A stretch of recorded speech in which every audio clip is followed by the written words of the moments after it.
My trans daughter transitioned so that she can inherit my mother's $1 million ring and sell it, but all her efforts will come to waste. I have two children, Bob and Meg. Meg was born male but began to transition to female a year ago.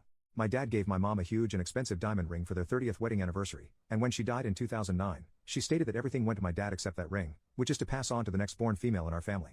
I only have one sibling, a brother, and like me, he didn't have a daughter, so we just figured one of us would eventually have a granddaughter, and she would get the ring. The ring was last appraised in 2004 for 1.2 M. I do not know what it's worth now. Meg and I have always had a contentious relationship. She was always having problems in school, always causing problems with her mom and brother, wouldn't listen to anyone, had never held a job for more than a few weeks, and had been arrested for shoplifting. She has just been a tough kid to raise. She still lives with us, and we're still paying for everything. A few weeks ago she said that she wanted my mother's ring. I thought she was kidding, but when I said no and laughed, she exploded, called me names, and threw food all over the kitchen before storming out. I wanted to change the locks while she was gone, but I calmed down because I knew that would probably lead to a lousy outcome. My wife initially agreed with me but now thought Meg should get the ring. I will not give her the ring, and here is why: it would fracture my relationship with my brother. I am not 100% sure that Meg didn't transition specifically to get this ring. She has said several times that we're dumb not to sell it. Many people have an issue with this, and it's the reason my post was deleted. While it is very extreme to transition just to get a ring, children have murdered their parents for less money. Meg has already asked her grandparents and us for her share of the inheritance. I also hate the thought of it, and I hope it's not true. Even though this wasn't an issue my mother ever thought about, I am positive that she wouldn't want a trans female to have the ring. She wanted the ring passed down from daughter to daughter so that no one could ever lose it in a divorce. Currently, my daughter dates women, which could lead to the exact problem my mom wanted to avoid. Someone mentioned she could detransition after getting the ring. I hadn't even thought of that. Even though I'm not happy about it, I am willing to accept my daughter as she is, and I try my best not to dead name her and use the right pronouns. A lot of people said a lot of hateful things about me being transphobic, and if that's how you feel, consider that I still support her. She's on my insurance, and I pay for her medication that insurance doesn't. It's been hard for the whole family. We all do our best. Her doctor said that being transgendered may be the reason she struggled so much growing up, and at the end of the day, I just want my kids to be healthy and happy. The ring is in a safety deposit box in another city.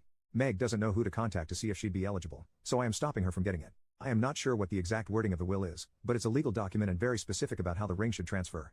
If one of us has a cis granddaughter who isn't responsible and would want to sell the ring, I would do all I could to stop the transfer, but unless there are stipulations in the will for that, which there might be, I would have no choice. I have not told Meg that I suspect she transitioned just to get the ring. I was talking to my wife about it because so many people have mentioned how crazy that is. It doesn't seem crazy. My wife verbalized it better than I did. She's always treated us, especially me, like a resource, not family. Update: I contacted the law firm that set up the will and got some clarification on the actual terms. Long story short, there is language that stops Meg from being eligible to claim the ring. There are also exclusions for being fruity and untrustworthy, amongst other things. In addition to the specific exclusions outlined in the will, anyone can inherit it or be blocked if my brother, my father, and I all vote for it. I remember when my parents set this up. It was such a big deal. It would be their legacy. They immigrated to the US while my mom was pregnant with me, and it was very important to them to set down roots. This was going to be the thing that would bind our family together for generations and keep the story of their trials and eventual success relevant to our bloodline. I hadn't thought about the ring in a long time. Why would I? We weren't planning on having any more kids, and neither was my brother, so that generation wouldn't get it. Why would it matter what the actual terms were?